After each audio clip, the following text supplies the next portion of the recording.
আমি বিগত কেইবা বছৰো আমাৰ মাঘ বিহুৰ যিখিনি হেৰাই যোৱা পৰম্পৰাসমূহ আমি পুনৰ উদ্ধাৰৰ চেষ্টা কৰিছিলোঁ আৰু সেই বিগত কেইবছৰৰ দৰে এই বছৰতো আমি মাঘ বিহুৰ দিনাখন আমি যিবিলাক আমাৰ অসমীয়া সমাজৰ পৰম্পৰাগত খেল সেই খেলসমূহ আমি যাতে নৱপ্ৰজন্মৰ মাজলৈ লৈ যাব পাৰোঁ তাৰ প্ৰয়াসৰে আমি মাঘ বিহুৰ দিনাখন আমি যিখিনি অসমীয়া খেল পুৰণা খেল ৰছী টনাই হওক কণী যুঁজ হওক এনেধৰণৰ খেলসমূহ আমি যুৱ সংঘৰ সহযোগত আৰু মহিলা সমিতিক লগত লৈ শিশুৰ পৰা বুঢ়ালৈকে বৃদ্ধলৈকে সকলোকে আমি একত্ৰিত কৰি একতাৰ এডাল আমি এনাজৰি বান্ধি ৰখাৰ স্বাৰ্থত এই খেলসমূহ আমি আয়োজন কৰিছোঁ আৰু ভৱিষ্যতেও আমি এই খেলসমূহ লৈ যাম যাতে আমাৰ পৰম্পৰাসমূহ পিছৰ প্ৰজন্মলৈ প্ৰবাহিত হয়।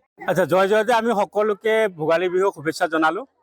আজি আমাৰ কেন্দুগুৰি মহিলা যুৱক যুৱতী কণ কণ শিশু সকলো একগোট হৈ আমাৰ ভোগালী বিহুৰ যি পৰম্পৰা খেল ধেমালি আছিলে সেই খেল ধেমালিসমূহ আমি অনুষ্ঠিত কৰিলোঁ আৰু সঁচাকৈ আমি আজি গাঁওবাসী খুব আনন্দিত হৈছোঁ।